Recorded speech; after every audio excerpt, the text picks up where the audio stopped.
Oggi parleremo, vero Paola, avremo una parola che ci porterà nei nostri discorsi, che è quella del tempo. E durante un incontro svoltosi qualche settimana fa a Mogliano sul tema del turismo culturale, per la direttrice lungo il Sile, in quanto invitate dall'assessore alla cultura, perché Assisten, l'azienda che conduco e presiedo, si occupa proprio di servizi per l'arte e anche di turismo culturale. Ci è stato chiesto poi al termine di commentare una bellissima notizia, che è quella di un itinerario ciclabile lungo la direttrice Venezia, Mestre, Treviso, lungo la preziosa via del Terraglio. E io e Paolo abbiamo chiesto del tempo perché volevamo un po' pensare bene a come, diciamo, cogliere questa bellissima occasione per i nostri turisti e ospiti. E in questa appunto occasione ho avuto modo di portare alla memoria un lavoro che ho svolto proprio all'inizio della mia carriera professionale, essendomi dedicata per 10 anni allo studio e alla ricerca dei parchi e giardini della Riviera del Brenta. Progetto condotto dall'Università di Ca' Foscari con il professor Vincenzo Fontana, che poi è sfociato in un grande lavoro di catalogo di questi parchi e giardini e anche sugli oggetti d'arte che vanno ad impreziosire ancora di più questi luoghi verdi. Quindi per parecchi anni ho avuto, io dico, la fortuna di vivere in questi luoghi, di cogliere la preziosità delle nostre ville venete, immersa nel verde, ma anche in compagnia di dame, putti, divinità che ho catalogato e ho fissato nella memoria. Quindi sono favorevolmente colpita dal fatto di questo progetto di una pista ciclabile lungo il Terraglio, e vorrei lasciare questa riflessione proprio in base alla mia esperienza di lavoro. È un modo, io invito a questo, per spendere bene oggi la moneta preziosa, forse la moneta più preziosa che abbiamo, che è appunto il tempo. Se un tempo in questi luoghi, sappiamo bene, si sono anche tenute balli, feste, spettacoli, tanto da far andare addirittura in bancarotta, potremmo dire oggi, qualche famiglia nobile veneziana, oggi possiamo godere gli stessi luoghi soltanto e semplicemente, ma in realtà è qualcosa di veramente importante, attraverso il tempo.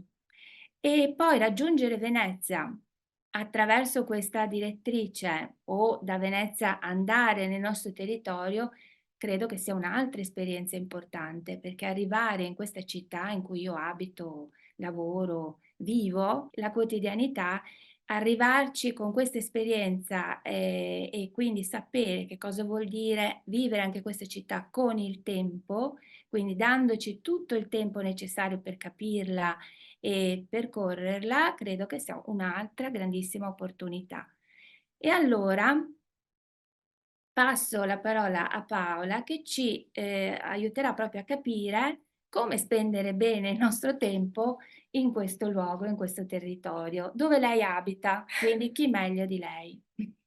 Allora, buongiorno, sono contenta di poter partecipare a questo momento e di dedicare tempo a questo momento per comunicarvi quanto del territorio io intenderei porgervi alla ricerca. Allora, permettetevi, leggo.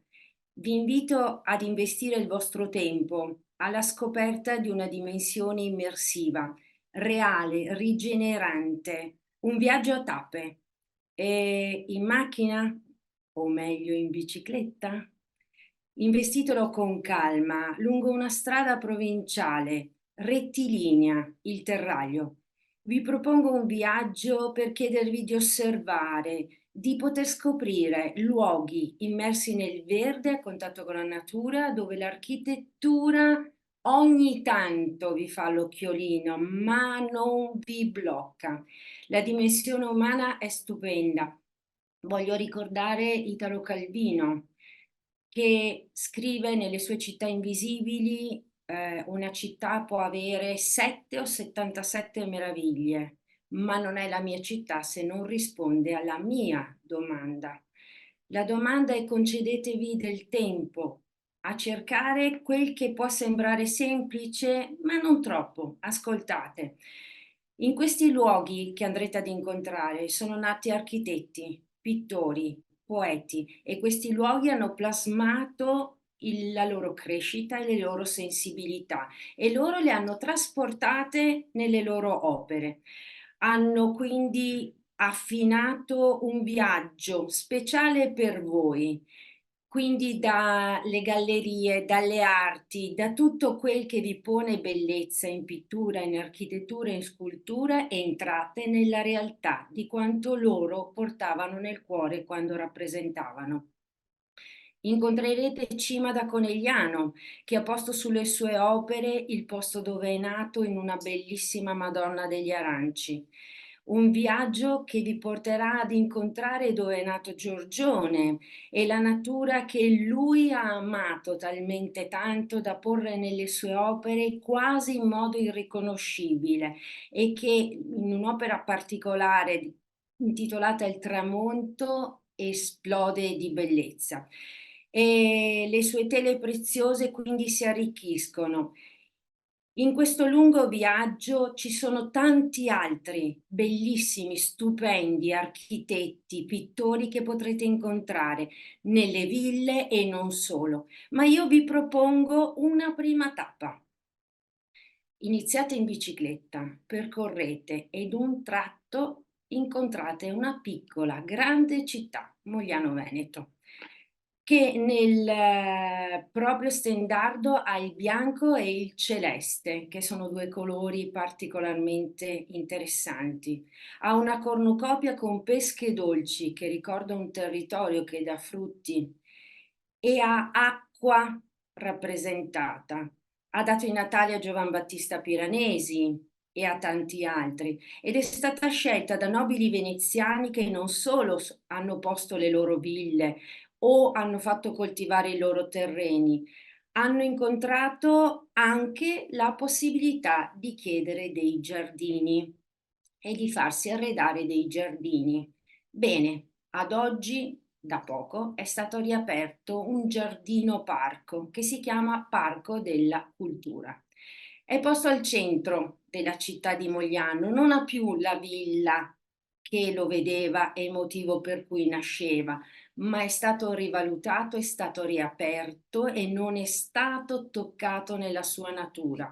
È stato fatto illo tempore dall'architetto Antonio Caregaro Negrin.